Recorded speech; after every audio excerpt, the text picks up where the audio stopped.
Salve, salve galera, voltamos! Agora vamos ver o conteúdo de semântica. Vamos ver o que é a semântica, um conteúdo que cai muito no concurso público e provavelmente irá cair no concurso que você vai fazer, que é o concurso da Polícia Militar do Estado do Pará. Vamos para o conteúdo, o que é a semântica? A semântica ela vai tratar justamente da significação das palavras, do lado dos significados. Põe na tela, vamos ver o que eu coloquei para você. Olha só, estuda o significado das palavras através da semântica, né? Ou seja, a parte da gramática que estuda não só o sentido das palavras, mas as relações de sentido que as palavras estabelecem entre si. Então, o que eu tenho que entender? Que dentro da classificação da semântica, eu tenho os parônimos, eu tenho os homônimos, eu tenho os sinônimos, os antônimos, e ainda tenho ali a ambiguidade, coisas que a gente vai ver tudo no conteúdo de hoje. Então, vamos lá falar justamente dos sinônimos. O que são os sinônimos? Os sinônimos são justamente aquelas palavras que apresentam sentidos iguais, sentidos semelhantes, né? Então vamos para o exemplo. Por exemplo, belo é a mesma coisa que lindo, a mesma coisa que bonito. Então eu tenho aí, né, palavras que têm sinônimos, né? Afasto, que é do verbo afastar, é uma coisa que distante, é a mesma coisa que longe. Então eu tenho também palavras, né, sinônimas. Indivisível, por exemplo, é a mesma coisa que inseparável, que insolúvel. Eu tenho palavras sinônimas. Então percebe que os sinônimos são palavras que apresentam, né, sentidos iguais, sentidos semelhantes. O que vai diferenciar do nosso próximo tópico, que são os antônimos, né? Antônimos são palavras que apresentam sentidos opostos, né, sentidos diferentes. Então, bom, contrário de bom, mal. Contrário de alegre, triste, contrário da vida, morte. O único problema é o seguinte, que no dia da prova ele não vai cobrar de você qual é, né, o sinônimo de belo. Qual é o antônimo de bom? Não, ele vai cobrar justamente aquelas palavras que provavelmente fogem do seu cotidiano. E aí vai a dica, né, que você possa estar lendo cada vez mais. Vamos dar continuidade. A gente tem também o que a gente fala das polissemias. O que são as polissemias? Poli significa vários, né? Então são os mais variados significados que uma mesma palavra pode apresentar dentro de um contexto. Então, por exemplo, eu tenho cabo, a palavra cabo. Cabo pode ser um posto militar, um posto que você, inclusive, vai poder assumir quando você ingressar, né, na polícia militar. Pode ser um acidente geográfico, pode ser um cabo da vassoura, um cabo da faca. Percebe que cabo tem vários significados dentro de um contexto.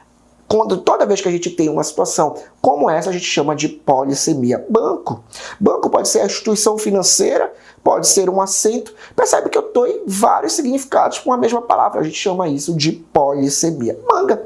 Pode ser a manga da roupa, né? Pode ser manga a fruta, né? Percebe que quando apresenta mais de um significado ali, ela se enquadra dentro das classificações da polissemia. Tudo tranquilo, tudo de boa para você que está assistindo o nosso canal Vai e Vença, né? Ambiguidade, também chamada de anfibologia. Ambiguidade, também chamada de anfibologia. Os concursos públicos já não falam mais ambiguidade, eles falam anfibologia. Percebe que as coisas vão evoluindo e aí vai de você, né, também estar atento a todas essas situações. Professor, o que é ambiguidade? É o duplo sentido. Toda vez que uma palavra apresenta aí um duplo sentido, obviamente que ela está enquadrada dentro da ambiguidade, dentro da anfibologia. Professor, vamos para o exemplo. Perfeito. Põe na tela. Olha só. O aluno enjoado saiu da sala. Professor, onde é que está a ambiguidade em o aluno enjoado saiu da sala? Olha só. Quando eu falo o aluno enjoado saiu da sala, ele saiu enjoado com algum problema de saúde ou ele que é um chato, um mala e saiu da sala? Ficou o duplo sentido. Mas, professor, eu nem percebi tudo isso. Mas tem duplo sentido sim na frase. Tem que ter muito cuidado com relação às coisas que você pronuncia, principalmente nas coisas que você escreve por aí. Vamos para a próxima. O rapaz pediu um prato ao garçom. Professor, onde é que está a ambiguidade em um rapaz pedir um prato ao garçom? Olha, eu não sei se é, né, o prato mesmo, né, o físico ali, o objeto, ou se ele pediu, né, um tipo de comida ao garçom, né? Percebe que às vezes a gente comete o duplo sentido e nem percebe, né? E nem percebe no dia a dia, mas existe sim um duplo sentido. Vamos dar continuidade. E aí a gente tem dentro também da classificação da semântica, né, a denotação e a conotação. Professor, o que é denotação e o que é conotação? É o que a gente vai ver agora para você que está assistindo aí, né, o nosso canal Vai e Vença. Olha só, a denotação é toda vez que a palavra ela apresenta seu sentido real, também chamado de seu sentido literal. Então, toda vez que eu tenho uma palavra que apresenta o seu sentido real ou o seu sentido literal, ali eu tenho a denotação. Põe na tela, vamos ver o nosso primeiro exemplo. O menino machucou a cabeça. Quando eu falo o menino machucou a cabeça, eu parto do princípio que ele machucou o quê? O órgão dele, a cabeça, né? Propriamente dito.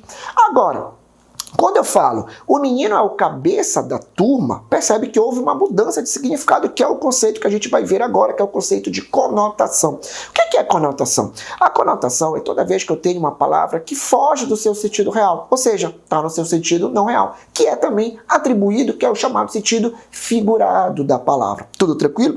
Então, quando eu falo aquele jogador é o cabeça do time, percebe que ele não é o cabeça, mas significa o quê? Que ele é o líder do time.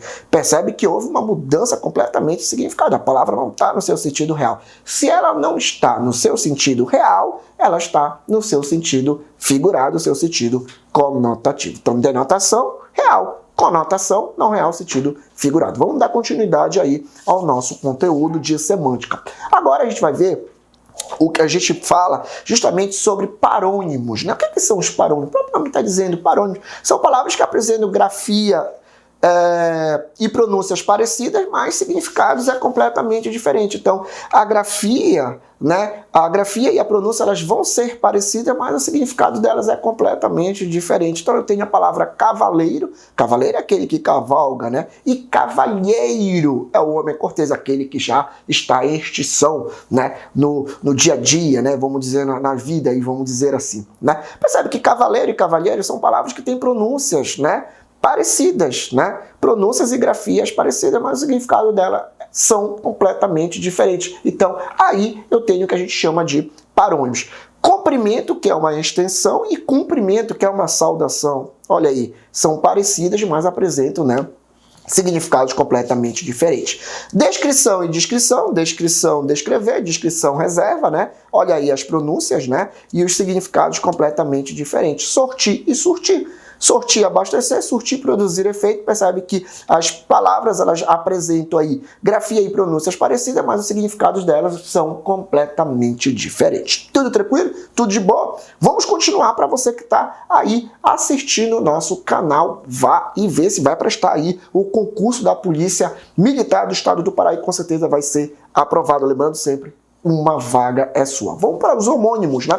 Os homônimos dizem o seguinte, que são palavras que apresentam igual som, mas significados completamente diferentes. E aí, dentro da classificação dos homônimos, eu tenho o que eu chamo de homônimos homófonos. Professor, que isso? Da onde vem isso? Isso é daqui mesmo, da Terra? É sim. Homófono você vai ver que é bem tranquilo, bem fácil. Olha só, homófono significa, a gente vai dividir a palavra ao meio para que a gente possa entender. Então, homo significa igual, fono, som. Então, as palavras que apresentam igual som. Se ela apresenta igual som, ela é diferente em alguma coisa. Vamos para o conceito. Diz o seguinte, são vocábulos que têm som e significado, são vocábulos que têm o som igual, correto? E significados e grafias diferentes. Então, se o som é igual, certo? Se o som é igual, o significado e a grafia deles serão completamente diferentes, que é o que a gente vai ver agora no primeiro exemplo. Então eu tenho acento, né, que é uma intensidade, e eu tenho acento, que é um banco. Percebe que os sons são iguais, mas os significados são completamente diferentes. Acerto, que é o ato de o acerto, né, que é o ato de você acertar ali, né? E acerto, que é uma afirmação, né? Então acerto, né, que é do ato de você acertar ali, acerto e acerto, né? Ato de acertar e acerto ali, que é uma afirmação. Então percebe que eu tenho as pronúncias completamente iguais, né? Mas os vocábulos, as pronúncias iguais, né? As pronúncias apresentam ali, né, um som igual, mas os significados ali são completamente diferentes, né? Eu tenho área, uma superfície, e área, né, cantiga. Eu tenho bucho, estômago, e o bucho com CH, né? O estômago e o bucho com X, que ali é uma planta. Então, os homônimos homófonos são vocábulos que têm som igual, né? Que tem um som igual, mas os significados e grafias completamente diferentes. Vamos continuar. E eu tenho as homógrafas, né? O que são os homógrafos? Homo igual. Grafia apresenta ali a grafia, né, que significa que a escrita, né, significa escrita. Então, igual escrita. Se é igual escrita, ela é diferente em alguma coisa. Vamos ver para o conceito. São vocábulos que têm significados diferentes e escrita igual. E apresentam acento prosódico completamente diferente. Então, vamos lá. Eu tenho o acerto, né, que é uma correção, e tenho acerto, que é do verbo ali acertar.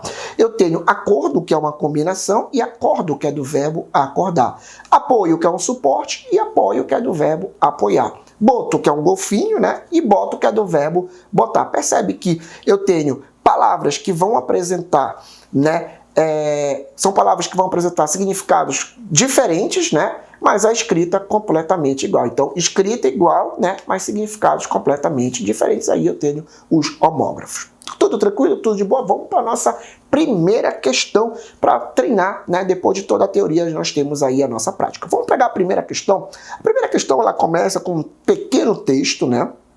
E aí ele vai fazer a seguinte pergunta para você. No último período do texto, o termo lúgubre, né, é sinônimo de... E aí ele quer saber, né, percebe que ele está cobrando uma situação de sinônimos, mas ele cobra uma palavra que provavelmente foge do nosso cotidiano, né? Não é uma palavra que está todo dia, né, dentro do nosso vocabulário. E aí, as famosas pegadinhas das questões. Então eu vou ter que ler o texto todinho para a gente poder estar encaixando essa palavra dentro do contexto. Então ele diz o seguinte: uma promessa de glória e de riquezas para um provinciano de posse incrustado na pequena cidade mineira se faz na constatação trivial do poeta de que lhe restou apenas uma função, a de funcionário público. Drummond, com seu talento e de uma forma que talvez estudiosos de literatura possam melhor desvendar, consegue transmitir uma tristeza tamanha no seu relato, como de ser funcionário público fosse algo beirando o lúgubre. E aí ele quer saber o significado da palavra lúgubre. Lúgubre significa funeral, significa algo sepultado, algo que está enterrado. E aí ele está considerando,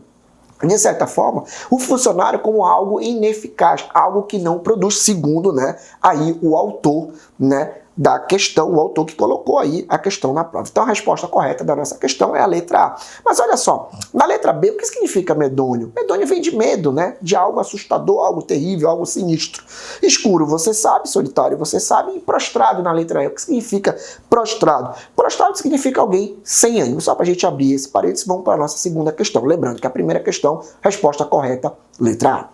Nossa segunda questão diz o seguinte, questão da setup. O apaixonado rapaz ficou estático diante da beleza da noiva. Percebe que estático está escrito com X, né? E aí o elaborador pergunta o seguinte: a palavra destacada é sinônima de estático com X? Só para a gente abrir um parênteses aqui, estático com X significa algo admirado, algo surpreso, correto? E estático com S significa alguém imóvel, estátua, parado, em inércia ali, vamos dizer assim. Se ele cobrou o significado da palavra estático com X, a resposta correta é a letra B, admirado. Professor, se fosse estático com S, aí seria a letra A, imóvel. Então, segunda questão, resposta correta, letra B. Vamos para a nossa terceira questão? A nossa terceira questão também da setup diz o seguinte: assinale a alternativa cuja frase, né, apresenta antônimos. Lembrando que os antônimos são palavras que apresentam sentidos opostos. Perfeito. Eu fiz essa pausa que era justamente para você lembrar aí quais são os sentidos, né, que apresentam os antônimos, sentidos opostos. Vamos para a letra A.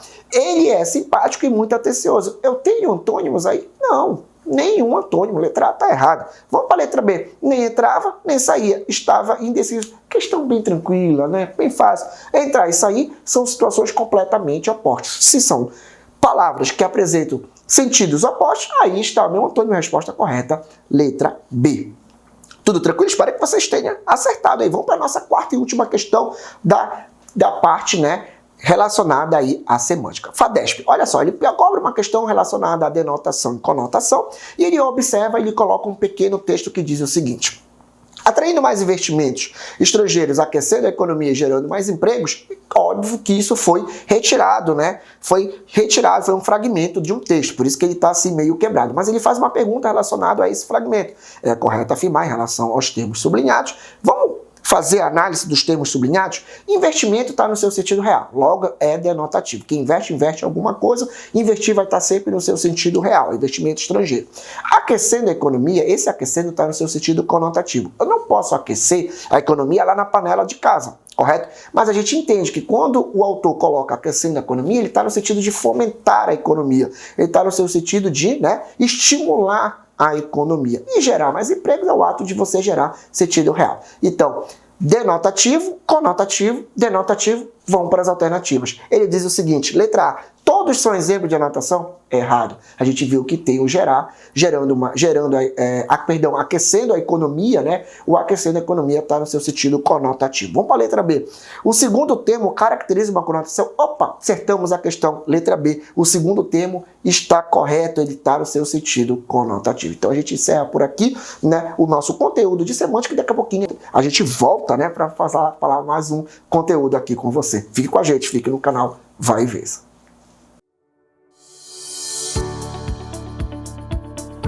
Fala, concurseiro, beleza? Outra dica importante para você sobre a banca IADES. A banca ela é muito exigente. Pegue as provas anteriores, estude, leia, compare e venha fazer a prova com mais consciência. Então faça como eu, vai e vença.